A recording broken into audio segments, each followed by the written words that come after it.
Bom dia, bom dia, bom dia, povão! Ó, hoje nós vamos fazer um vídeo mais breve. Meu deslocamento aqui vai ser um pouquinho menor hoje, tá bom? Então já vamos começar aqui pedindo inscrição, que aqui não tem choro nem vela, entendeu? Se você não é inscrito aqui no canal, já se inscreve. Aí você vai lá no teu botãozinho assim, ó, que é o curtir, tá? Dá o like. Isso ajuda o nosso vídeo a crescer aí nas plataformas, tá bom? Se chegar no final do vídeo e você não gostar, aí você tira. Aí estamos combinado. Mas já dá o like aí. E vamos seguir aqui em frente. Texto de hoje, texto de 1 Coríntios, capítulo 1, versículo 25, vai dizer assim: a loucura de Deus é maior do que a sabedoria dos homens, e a fraqueza de Deus é maior que a força dos homens. Então, o que Paulo está querendo dizer com isso, né? Qual que é a ideia aqui? Por que ele está dizendo loucura e fraqueza de Deus? Pô, Deus é louco? Deus é fraco? Será que é isso mesmo que Paulo está querendo dizer? Será que esse é o contexto? Será que essa é literal, né? Então, acho que poderíamos começar aqui com o primeiro aprendizado, que é a forma como, pelo menos o que a gente entende dos contemporâneos ali do primeiro século, reflete um pouco da forma cultural mesmo dos hebreus escreverem, até de contarem histórias, né? Então, quando ele fala que a loucura de Deus é maior do que a sabedoria dos homens, e a fraqueza de Deus é maior que a força dos homens, vocês vão ver duas frases falando o mesmo sentido de formas diferentes.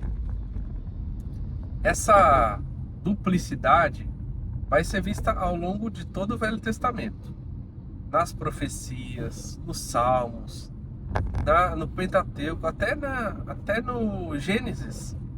Vocês vão ver que o capítulo 1 de Gênesis, ele descreve mais ou menos a mesma coisa do que o capítulo 2. Então é uma forma de escrita, uma forma de ensinar, e é até uma forma poética de se ensinar, para você gravar, tá? Essa é a ideia, né? E aí, quando a gente olha até mesmo muitos salmos, vocês vão ver que um versículo fala uma coisa, o outro versículo fala a mesma coisa de uma forma diferente, depois vai um outro, e assim vai numa dinâmica. E a gente sabe que salmos são canções, né? Então, essa dinâmica é comum na escrita hebraica, e aí por isso replicada por Paulo aí na carta, tá? Então ele vai falar que a loucura, né, de Deus, e depois a fraqueza, aí é maior do que, e é maior do que, repetindo aí nos dois pedaços desse versículo. Então, essa dualidade, ela é natural aí da escrita dos hebreus.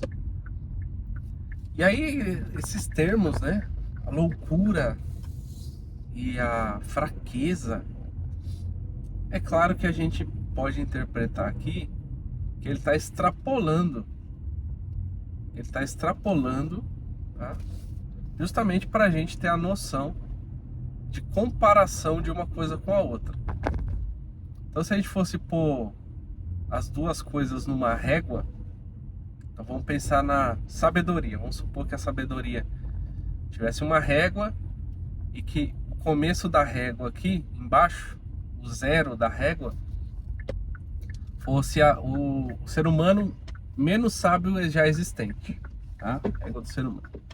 Aí vamos supor que a régua no número 10 é o homem mais sábio, o ser humano mais sábio que já existiu. Então você pensa uma réguinha. Sabe aquelas réguinhas de 30 metros? De 30 metros. Ô, louco, régua de 30 metros. Que isso? Régua de 30 centímetros escolar? Então, pensa naquela régua ali. O 0 seria o ser humano menos sábio, para não dizer burro. Aí depois o 10 seria o ser humano mais sábio de todos os tempos. Aí o 20 seria a loucura de Deus e o 30 seria a extrema sabedoria de Deus. É só de forma didática aqui, não é bem assim na realidade, mas só de uma forma didática. Então, comparando numa régua, o momento menos sábio de Deus, seria essa loucura, seria muito maior do que o mais sábio dos homens. Essa é a comparação que ele quer trazer. E se essa régua agora chamasse, em vez de sabedoria, chamasse força, seria a mesma coisa. O 0 é o ser humano mais fraquinho, o 10 é o ser humano mais forte que já existiu. Aí o Deus, quando ele se mostra mais fraco, ele está no 20 e na extrema força ele seria o 30. Tá? Então, de forma didática, o que Paulo está querendo dizer com esses dois argumentos no versículo é que mesmo que Deus se reduzisse ao seu ponto mais inferior, tanto em sabedoria quanto em força, ele seria extremamente superior ao ser humano que fosse mais sábio ou mais forte. Legal? Então, acho que essa é a primeira lição aí. Quando a gente olha para as circunstâncias em que Deus... E vamos pensar na fraqueza, tá? Acho que esse é o mais evidente. Qual que é o momento de maior vulnerabilidade de Deus? Quem vai responder aí nos comentários? O momento de maior vulnerabilidade de Deus foi Cristo morrendo na cruz, com certeza. O Deus criador, né, o arquiteto da criação, pregado numa cruz, sangrando e morrendo. Esse é o momento de maior fraqueza. Mas aí eu te pergunto, qual dos seres humanos faria o que Jesus fez como ele fez? Será que o ser humano mais forte suportaria o que o Deus teve na sua história de momento de maior fraqueza? Com certeza não. Então, o resumo da lição aqui é: mesmo Deus estando no momento de maior fraqueza, na morte da cruz, nenhum ser humano, mesmo que fosse o mais forte possível, conseguiria suportar a mesma carga que ele suportou para ali vencer o pecado e a morte, morrendo na cruz sem não ter cometido nenhum erro. Tá bom? Então essa é a lição que Paulo está nos trazendo aí, 1 Coríntios 1, 25. E aí no segundo tópico eu quero dar uma viajada aqui, tá, com vocês. Agora não vai ser viagem na maionese. Vamos pensar no tamanho, né? Na sabedoria e na força. Qual seria o tamanho de Deus? Talvez tenha pessoas que têm uma interpretação errada do tamanho de Deus pela visão que os profetas e os apóstolos e alguns cristãos, né, que contam que teve essa experiência de ver algo da grandeza de Deus. Você pega Isaías, que viu o trono, você tem Micaías, que viu a reunião dos exércitos no céu, você tem o próprio João vendo as coisas mirabolantes lá do Apocalipse, você tem Pedro no monte vendo Jesus transfigurado, enfim, tem todas essas visões humanas, na perspectiva humana, de como é no ambiente espiritual, que a gente talvez interprete errado a grandeza de Deus a partir daquilo. Então, se eu fosse comparar uma visão, vamos pegar a de Isaías, acho que é a mais interessante para a gente comparar aqui. A visão de Isaías vê Deus sentado no alto e sublime trono. Ou seja, se Deus está assentado no alto e sublime trono, está dentro do campo de visão dele, ok? Isaías está olhando e ele está vendo. Mesmo que grande, na perspectiva de Isaías, ainda está no campo de visão dele, beleza? Então, é essa perspectiva que muitos têm, um Deus gigante, mas que cabe no nosso campo de visão.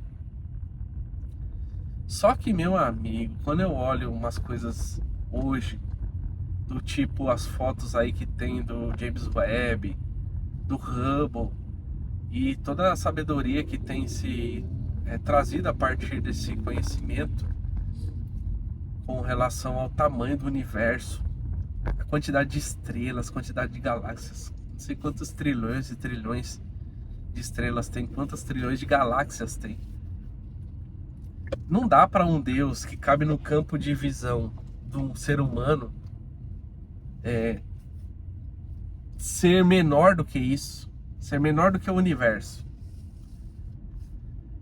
Então, na minha perspectiva,